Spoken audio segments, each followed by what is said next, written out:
Last একটা কথা আছে। সো হাদির প্রতি সম্মান দেখে আমাদের ম্যাচ জার্সি যেটা আনভেলিং হবে কালকেই হবে। কালকে আমরা এটা আনভেল করতে যাচ্ছি। আমরা সেটা হাদিকে উৎসর্গ করে কালকে আনভেল করব। না আসলে শান্ত তো বাংলাদেশের ক্যাপ্টেন। মুশফিকের সঙ্গে আসলে যখন অকশন শেষ হয়েছে, যেদিন পিক করলাম তার পরের দিন আমি কথা বলেছি, শান্ত কথা বলেছে, ইভেন আমাদের টিমের পক্ষ থেকেও কথা বলা হয়েছে। মুশফিক খুবই পজিটিভলি নিয়েছে। লাস্ট একটা কথা আছে, আমাদের যে ম্যাচ জার্সি এটা আমরা আনভেলিং করব খুব শীঘ্রই। এটা আমরা আসলে হাদিকে উৎসর্গ করতে যাচ্ছি। আপনারা জানেন যে আসলে দেশের এই পরিস্থিতিতে নিশ্চিতভাবেই অনেকগুলো বিষয়ে আমরা সেফটি বা সিকিউরিটি নিয়ে বারবার আলোচনা হচ্ছিল। সো হাদির প্রতি সম্মান দেখে আমাদের ম্যাচ জার্সি যেটা আনভেলিং হবে কালকেই হবে। কালকে আমরা এটা আনভেল করতে যাচ্ছি। আমরা সেটা হাদিকে উৎসর্গ করে কালকে আনভেল করব। আর আমাদের আনভেলিংয়ের যে একটা প্রোগ্রামের প্ল্যান ছিল, স্বাভাবিকভাবে দেশের এই পরিস্থিতিতে এবং হাদির এই ঘটনার কারণে আমরা সবাই মর্মাহত। স্বাভাবিকভাবে আমরা যে একটা প্রোগ্রামের মাধ্যমে সেটা আনভেল করার প্ল্যান ছিল সেটাও আমরা ক্যান্সেল করছি। জাস্ট একটা অফিসিয়াল ছোটোখাটো এনভায়রনমেন্টে বা একটা প্রোগ্রামের মাধ্যমে আমরা সেটা আনভেল করবো।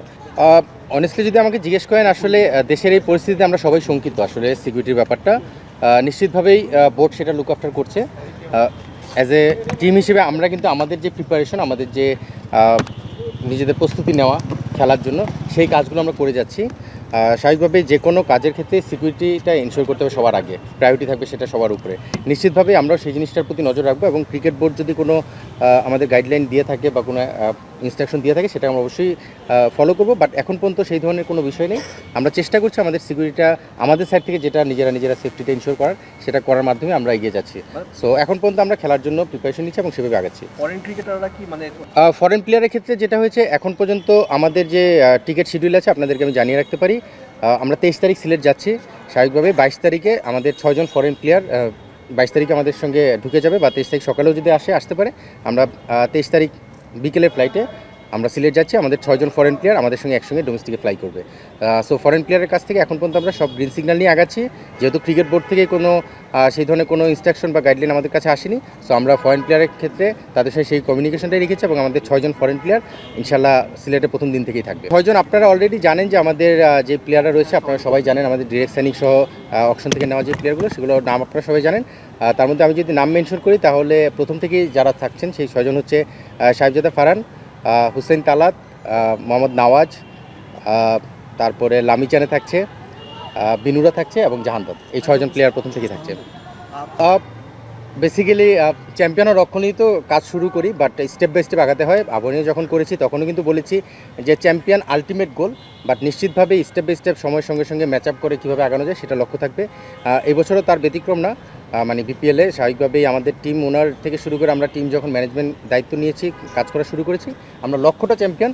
বাট আপনারা জানেন যে চ্যাম্পিয়ন হতে গেলে লাকের ব্যাপারটাও সবসময় চলে আসে, সেখানে সেই বিষয়টা সময়ের সঙ্গে সঙ্গে বোঝা যাবে। বাট লক্ষ্য অবশ্যই চ্যাম্পিয়ন ইনশাল্লাহ।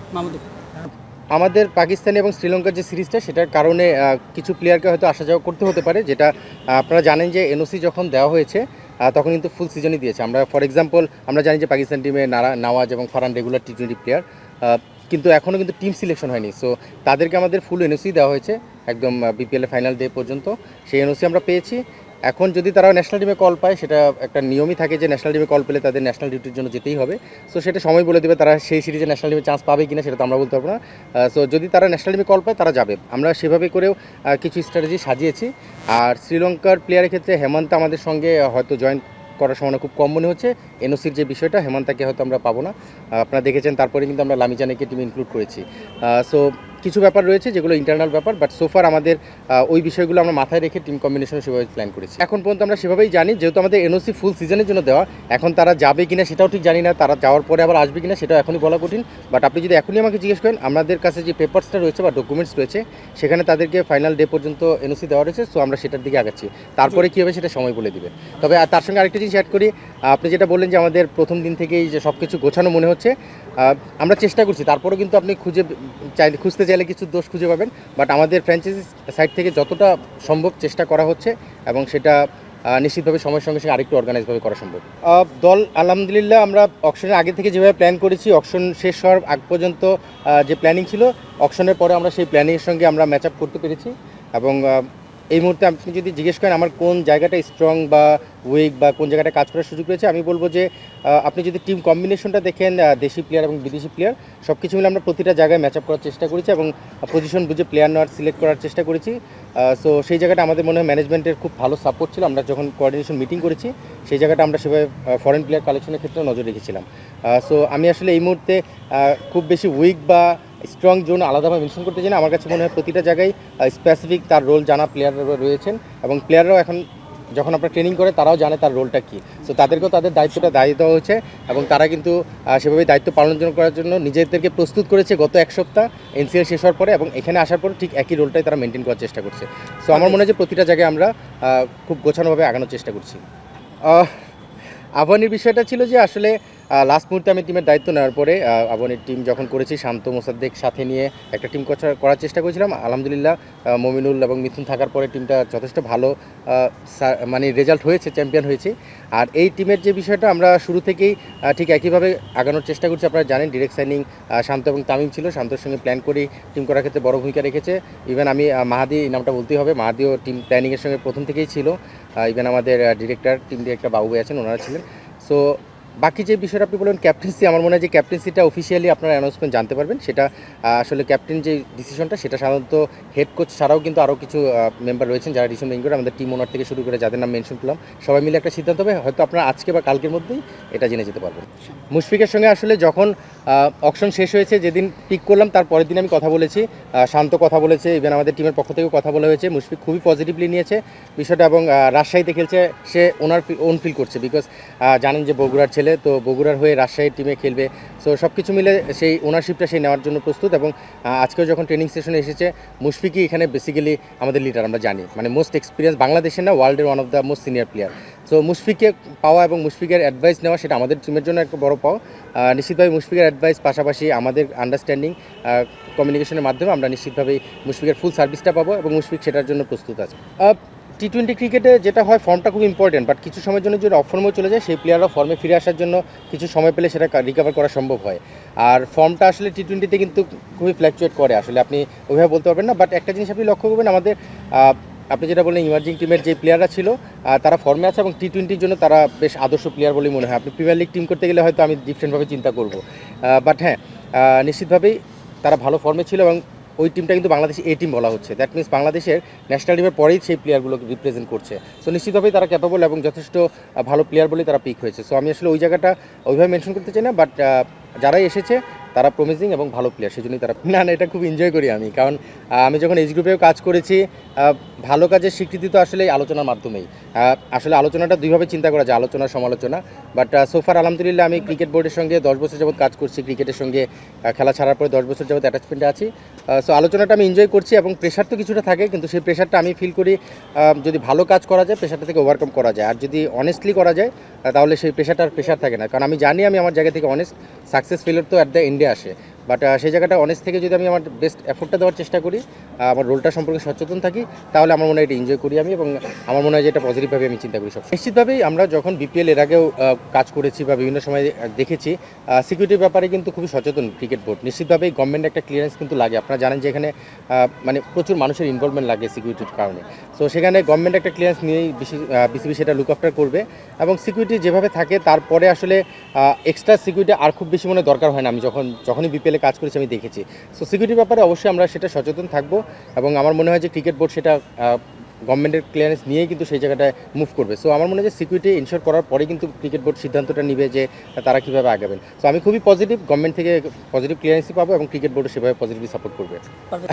না আসলে শান্ত তো বাংলাদেশের ক্যাপ্টেন, মানে 3 ফর্মেটে ক্যাপ্টেন ছিল, এখন হয়তো তার নিজস্ব কারণে সে একটা ফর্মেটে ক্যাপ্টেন্সি করছে।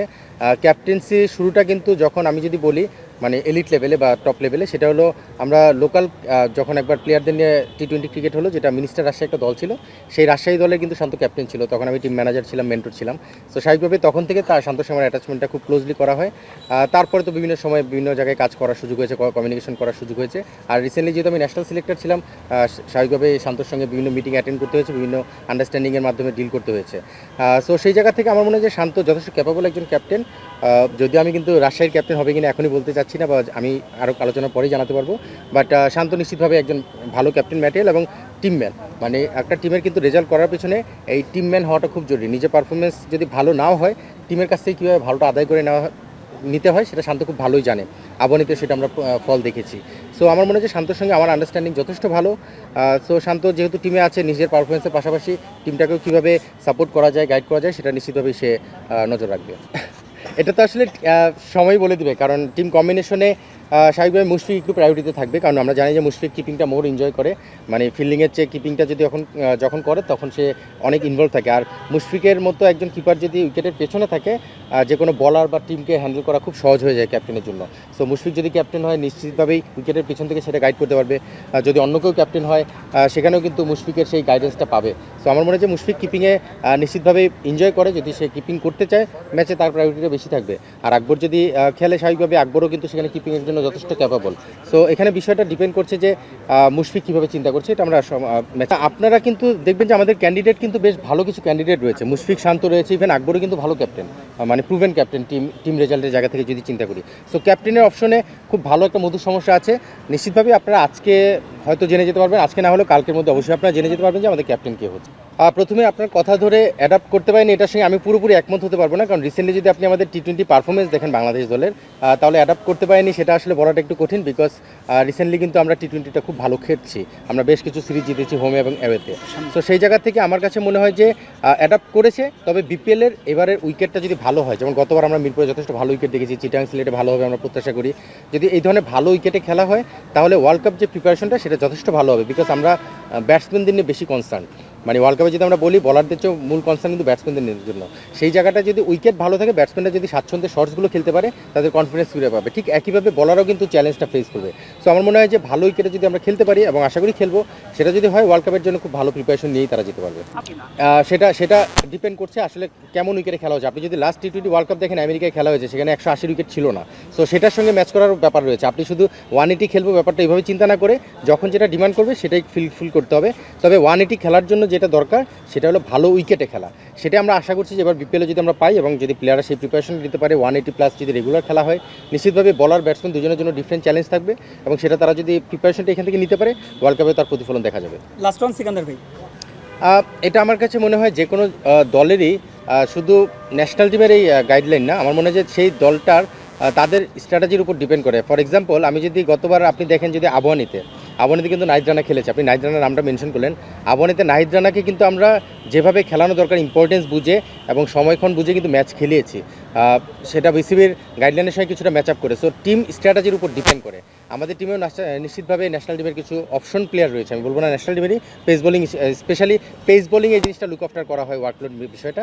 আর সবচেয়ে বড় যে সুবিধাটা হয়েছে, আমি যদি বলি, আমাদের টিমে ইফতি ট্রেনার, বাংলাদেশ টিমের ট্রেনার, এবং ফিজিও রয়েছে সানি, যে প্লেয়ারদের সঙ্গে রেগুলার কাজ করে। সো এখানে তারাও জিনিসটা মনিটর করবে, এবং তাদের সঙ্গে এটা ক্লোজ একটা মনিটরিংয়ের মাধ্যমে অ্যাজ এ হেড কোচ আমি সেটা লুক আফটার করবো। স্ট্র্যাটেজি সাজানোটা খুব ইম্পর্টেন্ট, যেটা টিম তাদের প্রায়োরিটি দিয়ে সাজানোর চেষ্টা করবে। ম্যাচের ইম্পর্টেন্স বুঝে প্লেয়ারকে ফুল অ্যাভেলেবেল এবং 100% এফোর্টটা যেন দিতে পারে, সেটার দিকে নজর রাখা টিমের দায়িত্ব। সো এটা আমার মনে হয় যে টিমের স্ট্র্যাটেজির উপর অনেকটু ডিপেন্ড করে। এটা এখন পর্যন্ত যদি অনেস্টলি আমাকে জিজ্ঞেস করেন, বিসিবি থেকে আমাদের টিমের কাছে এখন পর্যন্ত কোনো এরকম অ্যাডভাইস আসেনি। সো আমি সেটা এখনই কোনো কমেন্টস করতে পারবো না। নিশ্চিতভাবেই যদি ক্রিকেট বোর্ড থেকে কোনো এরকম অ্যাডভান্স কোনো আসে যে আমাদের এটা ফলো আপ করতে হবে বা কিছু, সেটা আমরা লুক আফটার করার চেষ্টা করবো। বাট নিশ্চিতভাবেই ফ্র্যাঞ্চাইজি এবং ক্রিকেট বোর্ডের সঙ্গে আন্ডারস্ট্যান্ডিংয়ের মাধ্যমে এটা একটা সুন্দর আলোচনা হতেই পারে।